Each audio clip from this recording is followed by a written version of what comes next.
Episode की starting में दिखाया जाता है कि किमिजुका वहाँ पर बेहोश पड़ा होता है और उसके बगल में सिएस्टा बैठी होती है। अब सिएस्टा बोलती है, किमिजुका तुम सच में बेवकूफ़ हो और मुझे पता है कि मेरे मरने के बाद तुम काफ़ी ज़्यादा रोओगे और इसीलिए मैंने तुम सभी को बोट पर ही फेयरवेल बोल दिया था। मुझे पता है कि तुम मुझे बहुत ज़्यादा पसंद करते हो और मैं तुमसे माफ़ी मांगना चाहती हूँ क्योंकि पिछले 3 सालों में मैंने तुम्हें काफ़ी बड़े खतरों में फंसा दिया है।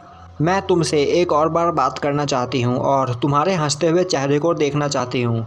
मैं मरना नहीं चाहती, पर मैं तुमसे प्रॉमिस करती हूँ कि जब भी तुम किसी खतरे में फंसोगे तो मैं तुम्हें ज़रूर प्रोटेक्ट करूँगी। अभी तुम आराम से सोओ किमिजुका, क्योंकि जब तक तुम उठोगे तब तक मैं यहाँ से जा चुकी होंगी। पर कोई बात नहीं, जब मैं तुमसे अगली बार मिलूँगी तो तुम्हें सीधा गले लगा लूँगी। और अब सिएस्टा अपने बालों में वह रेड रिबन बांधती है और बोलती है, मुझे एक नाम भी चाहिए, क्योंकि जब मैं इस बॉडी से हेल की एग्जिस्टेंट को मिटा दूंगी तब इसे एक नए नाम की ज़रूरत होगी। अब सिएस्टा बोलती है, तो किमिजुका इस नाम को याद रखना, क्योंकि अगली बार तुम्हें वही उठाएगी। और अब हमें दिखाया जाता है कि प्रेजेंट टाइम में सिएस्टा किमिजुका से बोल रही होती है, हम इतने सालों बाद मिले हैं और तुम मुझे ऐसे देख रहे हो। किमिजुका बोलता है, तुम्हें यहाँ अचानक देखकर मेरे कुछ भी समझ में नहीं आ रहा, तो अभी भी तुम इस हार्ट के अंदर जिंदा हो। सिएस्टा बोलती है, मैंने नात्सुनागी से यह बॉडी थोड़ी देर के लिए बोरो की है। और अब किमिजुका वहाँ पर चक्कर खा के गिर जाता है। अब किमिजुका बोलता है, पर सिएस्टा मैं तुम्हें एक और बार देखकर काफ़ी ज़्यादा खुश हूँ। और अब वहाँ पर कमेलियन दोबारा उठकर खड़ा होने लगता है, जो देखकर किमिजुका बोलता है, सिएस्टा हम इससे निपटने के बाद अपनी बातें आगे कंटिन्यू करेंगे। सिएस्टा बोलती है, ठीक है, और मैं यहाँ यही करने के लिए तो आई हूँ। और अब किमिजुका को खड़ा होने के लिए अपना हाथ देती है, जो देखकर किमिजुका सोचने लगता है, यह फीलिंग बिल्कुल वैसी है जैसा हम पहली बार मिले थे। और अब किमिजुका खड़ा होता है और सिएस्टा उसे एक गन देती है। और अब वहाँ पर कमेलियन खड़ा हो चुका होता है और अब कमेलियन उन दोनों पर अटैक करता है, पर वह दोनों उस अटैक से बच जाते हैं। और अब वह दोनों कमेलियन को शूट कर रहे होते हैं, पर कमेलियन उनके बुलेट्स को ब्लॉक कर रहा होता है। अब कमेलियन किमिजुका पर अटैक करता है, पर तभी सिएस्टा पीछे से कमेलियन को शूट करती है, जिससे गुस्सा होकर कमेलियन एक पत्थर को हिट करता है, जिससे वह पत्थर उड़ते हुए सिएस्टा की ओर जाता है। पर सिएस्टा उस पत्थर से बच जाती है और वह कमेलियन को शूट करके बोलती है, आज के दिन हम एक रिजॉर्ट में एक रूम बुक करेंगे और मैं पूरी रात कैसीनो में गेम खेलूंगी और अपने पैसे लुटाऊंगी। किमिजुका बोलता है, यह तुम इसलिए बोल रही हो जिससे वहाँ के आसपास के सभी क्रिमिनल्स बाहर निकल कर आ जाए और तुम उनका शिकार अच्छे से कर सको, पर यह एक अच्छा आइडिया नहीं है, इससे हमारे सारे पैसे ख़त्म हो जाएंगे। और तभी एक बुलेट किमिजुका के पास से गुजरती है और अब सिएस्टा बोलती है, यह तुम क्या बोल रहे हो किमिजुका, क्या तुम सारी बातें भूल गए? हम अभी फाइट के बीच में हैं और तुम ऐसी बातें कर रहे हो। किमिजुका बोलता है, मैं भी तुमसे यही कहना चाहता हूँ। और अब कमेलियन किमिजुका पर दोबारा अटैक करता है, जिससे किमिजुका बचते हुए बोलता है, उस दिन तुमने यही काम किया था और ज़्यादा अल्कोहल पीने की वजह से उस दिन तुम होश में नहीं थी और उस दिन तुमने सब कुछ एक्सपोज कर दिया था। यह सुनकर सिएस्टा बोलती है, यह तुम क्या बोल रहे हो? किमिजुका बोलता है, क्या तुम्हें याद नहीं, उस दिन हम एक साथ एक बेड पर सोए थे? वहीं सिएस्टा बोल रही होती है, मुझे तुम्हारी कोई भी बात सुनाई नहीं दे रही। और अब किमिजुका बोलता है, पहले तुम यह गन मेरी ओर पॉइंट करना बंद करो। और तभी कमेलियन किमिजुका पर अटैक करता है, पर तभी सिएस्टा उसे शूट करके उस अटैक को ब्लॉक कर देती है। सिएस्टा बोलती है, किमिजुका क्या तुम भूल गए कि एक बैटल में हम दोनों एक दूसरे पर खुद से ज़्यादा भरोसा करते हैं और हमारी इसी खूबी की वजह से हमें कोई नहीं हरा सकता। किमिजुका बोलता है, यह तो मेरी लाइन है। और अब सिएस्टा एक पिलर को शूट करती है, जिससे वह पिलर कमेलियन के ऊपर गिर जाता है और उस पिलर के नीचे कमेलियन दब जाता है। और अब सिएस्टा बोलती है, तो फिर आगे क्या हुआ था? किमिजुका बोलता है, कब क्या हुआ था? सिएस्टा बोलती है, मैं पूछ रही हूँ कि उस दिन जब हम उस बेड पर सोए थे तब क्या हुआ था? किमिजुका बोलता है, मुझे लगा था कि तुम चाहती हो मैं इस बारे में हमेशा के लिए भूल जाऊँ। सिएस्टा बोलती है, पर सच ज़्यादा दिनों तक नहीं छुप सकता। किमिजुका बोलता है, पहले तुम मुझे यह बताओ कि तुम वापस क्यों आई हो? और तभी वहाँ पर कमेलियन चिल्लाता हुआ उठता है और अब उसके बॉडी में चेंजेस होने लगते हैं और अब वह एक डायनासोर जैसा बन जाता है। अब कमेलियन किमिजुका पर अटैक करता है, किमिजुका उससे बचकर वहाँ से भागता है। वहीं सिएस्टा कमेलियन को शूट कर रही होती है, पर उस बुलेट्स का कमेलियन के ऊपर कोई असर नहीं हो रहा होता। अब कमेलियन सिएस्टा पर अटैक करता है, पर सिएस्टा उसकी जीप पर चढ़ जाती है और अब सिएस्टा उसकी जीप पर भागते हुए उसके मुंह के पास आती है और कमेलियन को एक किक करती है, जिससे कमेलियन वहां गिर जाता है। और अब सिएस्टा किमिजुका से बोलती है कि मैं चाहती हूं तुम उसकी मदद करो। किमिजुका बोलता है, किसकी? सिएस्टा बोलती है, सच तो यह है कि उसने मुझसे यह पूछा था। किमिजुका बोलता है, तुम्हारा मतलब नात्सुनागी? सिएस्टा बोलती है हाँ, सच कहूँ तो मैं सब कुछ उसके ऊपर छोड़ देना चाहती थी, पर मुझे यहाँ पर आना पड़ा और यह मेरा लास्ट टाइम है। मैं दोबारा नात्सुनागी के बॉडी पर टेक ओवर नहीं कर पाऊंगी। किमिजुका बोलता है हाँ, मुझे यह पता है। और अब सिएस्टा किमिजुका को अपने कंधे पर उठाती है और उसे वहाँ से लेकर भागने लगती है। वहीं पर कमेलियन उन दोनों पर अटैक कर रहा होता है और अब किमिजुका सोच रहा होता है उस दिन वहाँ प्लेन में सिएस्टा ने मेरी जान ऐसे ही बचाई थी। नहीं, सिएस्टा ने मुझे केवल उस दिन ही नहीं, सिएस्टा मुझे हमेशा ही प्रोटेक्ट करती आई है। उसने हमेशा मेरा साथ दिया है। अब किमिजुका बोलता है सिएस्टा, जब तक तुम मेरे साथ थी तब तक मुझे किसी भी चीज़ की ज़रूरत नहीं थी। सिएस्टा बोलती है अचानक तुम्हें क्या हो गया असिस्टेंट, क्या तुम मेरे बिना अकेला फील कर रहे हो? किमिजुका बोलता है मैं तुम्हारे बिना स्पाइनलेस हूँ। सिएस्टा किमिजुका से माफ़ी मांगती है। किमिजुका बोलता है इसकी कोई ज़रूरत नहीं। अब सिएस्टा बोलती है सच बात तो यह है कि मेरा तुम्हारे साथ ट्रैवल करने का कभी भी कोई प्लान नहीं था, पर 3 साल कैसे बीत गए मुझे पता भी नहीं चला। मुझे ऐसा लगता है कि मुझे शायद तुम में कुछ ऐसा दिखा होगा जिससे मैंने तुम्हारे साथ इतना लंबा ट्रैवल किया। किमिजुका बोलता है ना ही हम कोई लवर्स है और ना ही कोई फ्रेंड्स, हमारे बीच बस एक डिटेक्टिव और उसके असिस्टेंट का रिलेशनशिप है। हम बिल्कुल किसी बिजनेस पार्टनर की तरह है। सिएस्टा बोलती है मुझे पता था कि तुम मेरे बारे में क्या सोचते हो, इसीलिए मैंने कभी भी तुम्हें कोई स्पेशल ट्रीटमेंट नहीं दी, पर जो हमने 3 साल एक साथ ट्रैवल किया है वह मेरी प्रीसियस मेमोरी है।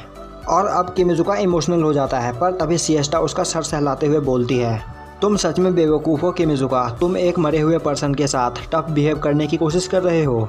हम दोनों ने एक साथ काफ़ी अच्छा टाइम स्पेंड किया। और तभी वहाँ पर कमेलियन चिल्लाता हुआ आता है और उन दोनों पर अटैक करना स्टार्ट कर देता है। अब किमिजुका बोलता है तो सिएस्टा तुमने मुझसे पूछा था कि मैं तुम्हारे बिना अकेला फील करता हूँ। सॉरी, पर मैं अकेला फील नहीं करता क्योंकि मेरे पास दोस्त है जो मेरी काफ़ी ज़्यादा केयर करते हैं और उनके रहते मैं कभी भी अकेला नहीं हो सकता। सिएस्टा बोलती है मुझे पता है, यह फ्रेंडशिप का नेचर है। अब किमिजुका बोलता है तो सिएस्टा तुम यह जानना चाहती हो कि उस रात उस बेड पर हमारे बीच क्या हुआ था, पर अनफॉर्चुनेटली हमारे बीच कुछ भी नहीं हुआ था। सिएस्टा बोलती है तो तुमने सच कह दिया, अगर उस दिन हमारे बीच कुछ होता भी तो मुझे उसमें कोई प्रॉब्लम नहीं थी, और अगर मुझे ऐसा चांस मिलता तो मैं उस चांस को मिस नहीं करती। और अब वह दोनों एक साथ मिलकर कमेलियन को शूट करते हैं। और अब हमें दिखाया जाता है कि अगली सुबह वहाँ पर सब कुछ शांत हो चुका होता है। किमिजुका उस बोट पर बैठा होता है और वहाँ पर कार्ल उससे बोल रही होती है तो क्या तुम सच में मॉम से मिले थे? किमिजुका बोलता है हाँ, अगर सिएस्टा उस वक्त वहाँ पर नहीं होती तो हम दोनों अभी तक मछलियों का खाना बन चुके होते। कार बोलती है तो मॉम ने हमारी एक और बार जान बचाई। मेरे ख्याल से शायद मॉम को यह पता था कि उस दिन मॉम मरने वाली है। किमिजुका बोलता है हाँ, यह बात सच है। कार्ल बोलती है अगर यह बात हमें पहले पता चल जाती तो आज मॉम हमारे साथ जिंदा होती। और अब कार वहाँ से जाने लगती है और बोलती है तो क्या मॉम ने तुमसे और भी कुछ कहा? किमिजुका बोलता है हाँ, सिएस्टा ने कहा कि हम इस फ्रेंडशिप के नेचर को समझे। अब कार बोलती है तो जल्द ही तुम किसी दिन मेरे साथ फ्लोरिस्ट चलोगे जिससे तुम मुझे बता सको कि मैं मॉम की ग्रेव पर रखने के लिए क्या खरीदूँ। और अब किमिजुका के पास साइकावा का कॉल आता है और अब हमें दिखाया जाता है कि साइकावा और किमिजुका एक जगह पर कपड़े खरीद रहे होते हैं। और अब वहाँ पर साइकावा बोल रही होती है किमिजुका तुम काफ़ी ज़्यादा ऑर्डिनरी हो और तुम ऑर्डिनरी कपड़े पहनते हो, यह मुझे पसंद नहीं। किमिजुका बोलता है ऐसी बात नहीं है। अब साइकावा बोलती है किमिजुका तुम भले ही कितनी भी दूर क्यों ना चले जाओ, मैं तुम्हें हमेशा अपने लेफ्ट आई से देखती रहूँगी। किमिजुका बोलता है तो इसका मतलब तुम पूरे टाइम मुझे अपनी आंखों से देख रही थी। और अब किमिजुका साइकावा को थैंक्स करता है। साइकावा बोलती है कोई बात नहीं, यह मेरा काम है क्योंकि मैं एक असिस्टेंट की असिस्टेंट हूँ। अब किमिजुका बोलता है तो तुम अभी इस वक्त यहाँ पर हो, तुम्हें तो इस वक्त पार्टी में होना चाहिए था, तो क्या यह ठीक है? साइकावा बोलती है कोई बात नहीं, मैंने उन लोगों को पहले ही बता दिया है कि मैं कितने बजे वहाँ पर पहुँचूंगी। और अब साइकावा वहाँ पर घड़ी को देखती है और बोलती है यह क्या, मेरे रिहर्सल का टाइम हो चुका है। किमिजुका बोलता है रिहर्सल? साइकावा बोलती है हाँ, मैं आज की पार्टी में एक परफॉर्मेंस करने जा रही हूँ जिससे हमारी इस ट्रिप की मेमोरी एक अच्छी मेमोरी के रूप में सभी को याद रहे। और अब साइकावा बोलती है अब टाइम आ चुका है मेरी फ़ैन फॉलोइंग को बढ़ाने का। और अब साइकावा वहाँ से चली जाती है। और अब हमें दिखाया जाता है कि किमिजुका फुयोबी के पास आता है। फुयोबी किमिजुका को देखकर बोलती है तो तुम अब आगे क्या करने वाले हो किमिजुका? किमिजुका बोलता है मैं अभी इस बारे में नात्सुनागी को कुछ नहीं बता सकता। यह सुनकर फुयोबी बोलती है तो ठीक है, जैसा तुम्हें सही लगता है तुम वैसा ही करो। और अब फुयोबी वहाँ से चली जाती है। और अब हमें दिखाया जाता है कि बार में एक जगह किमिजुका बैठा होता है और तभी वहाँ पर नात्सुनागी आती है और बोलती है तुमने यह कपड़े क्यों पहन रखे हैं। किमिजुका बोलता है क्यों, क्या हुआ। नात्सुनागी बोलती है यह जैकेट तुम्हें सूट नहीं कर रहा। किमिजुका बोलता है यह जैकेट मैंने खुद नहीं लिया बल्कि यह मुझे साइकावा ने दिया है। नात्सुनागी बोलती है तो यह बात है। और अब किमिजुका नात्सुनागी से पूछता है कि तो क्या नात्सुनागी, यह सब होने के बाद भी तुम क्या लेजेंडरी डिटेक्टिव बनना पसंद करोगी। नात्सुनागी बोलती है सच बात तो यह है कि अभी तक मैं किसी भी केस में अपना रोल सही से प्ले नहीं कर पाई हूँ।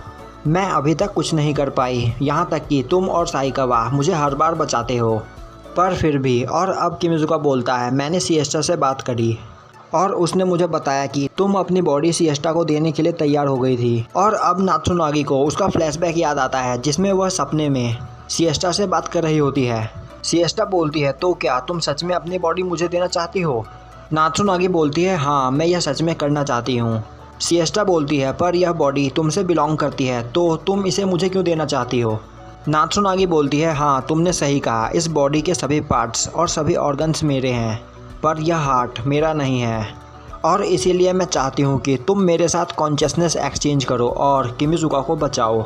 सिएस्टा बोलती है मैं पहले ही मर चुकी हूँ और अब इससे मेरा कोई लेना देना नहीं। नात्सुनागी बोलती है तो क्या तुम उस फाइट में किमिजुका की मदद नहीं करोगी। और अब यह सुनकर सिएस्टा बोलती है तो ठीक है मैं तुम्हारे साथ स्विच करने के लिए तैयार हूँ। और सिएस्टा वहाँ से उठकर जाने लगती है। अब नात्सुनागी बोलती है मुझे लाइफ देने के लिए थैंक्स लेजेंडरी डिटेक्टिव। और अब सिएस्टा भी नात्सुनागी को थैंक्स करती है उसकी दी हुई लाइफ को लेजेंडरी डिटेक्टिव के काम में लगाने के लिए। और अब प्रेजेंट टाइम में किमिजुका बोलता है तुमने उस वक्त जो सिएस्टा से कहा था उस वजह से आज मैं यहाँ पर जिंदा हूँ। वहीं किमिजुका सोच रहा होता है कि नात्सुनागी के पास एक एबिलिटी है जिसके बारे में उसे खुद नहीं पता, क्योंकि नात्सुनागी ने अपने सभी इमोशंस को अपने अंदर दबा कर रख रखा है। सफारी आई केस सॉल्व करते वक्त नात्सुनागी मुझसे पहले समझ गई थी कि साइकावा को क्या चाहिए और सिएस्टा से बात करके उसने सिएस्टा को उसके साथ स्विच करने के लिए भी एग्री कर लिया। नात्सुनागी अपने शब्दों से किसी का भी माइंड चेंज कर सकती है और यही है नात्सुनागी की स्पेशल पावर। और अब किमिजुका बोलता है तुम एक बेस्ट डिटेक्टिव हो नात्सुनागी, क्योंकि एक डिटेक्टिव का काम ही होता है अपने क्लाइंट के काम को पूरा करना। नात्सुनागी बोलती है हाँ मैं यह काम जरूर करूँगी क्योंकि मुझे यह काम करने के लिए कहा गया है। किमिजुका बोलता है तुम्हें यह किसने कहा, सिएस्टा ने। नात्सुनागी बोलती है हाँ उसने मुझसे कहा कि वह मेरे साथ स्विच करेगी पर उसकी एक कंडीशन है, वह मेरे साथ बस एक लास्ट टाइम स्विच करेगी और इसके बाद का सारा काम मुझे खुद ब खुद संभालना होगा। उसने मुझसे कहा कि नात्सुनागी, साइकावा, कार्लोटे और किमिजुका तुम सभी लोग मिलकर स्पेस को हराने में एक दूसरे की मदद करो और यही सिएस्टा की लास्ट विश है। और अब किमिजुका को नात्सुनागी में सिएस्टा दिखाई दे रही होती है। किमिजुका बोलता है तो यह बात है, मैं सिएस्टा की इस लास्ट विश को भूल गया था। अब नात्सुनागी बोलती है पर यह काम करने के लिए मेरे पास थोड़ा सा भी कॉन्फिडेंस नहीं है। किमिजुका बोलता है तुमसे ज़्यादा कॉन्फिडेंस मेरे अंदर भी नहीं है। नात्सुनागी बोलती है मुझे तुम्हारे मुंह से यह बात सुनने में अच्छी नहीं लग रही। अब किमिजुका बोलता है तुम क्या सोचती हो सिएस्टा कोई परफेक्ट और सुपर ह्यूमन थी, वह भी गलतियाँ किया करती थी। नात्सुनागी बोलती है सच में। किमिजुका बोलता है वह एक बार मौत को देखकर रोने लगी थी और एक बार तो हम दोनों एक ही साथ एक बेड पर सोए थे। और यह सुनकर नात्सुनागी अपना पूरा ड्रिंक एक ही सांस में पी जाती है और किमिजुका के पास आकर बोलती है तो इसके बाद तुम मेरे रूम में चलना। किमिजुका बोलता है यह तुम क्या बोल रही हो। और तभी वहाँ पर एक अनाउंसमेंट होती है और अनाउंसमेंट में बोला जाता है कि सभी लोग ध्यान से सुने, क्या इस शिप पर कोई डिटेक्टिव है। और यह सुनने के बाद नात्सुनागी किमिजुका को लेकर वहाँ से जाने लगती है। वहीं किमिजुका सोच रहा होता है कि डिटेक्टिव पहले ही मर चुकी है पर उसकी आखिरी इच्छा अभी तक जिंदा है।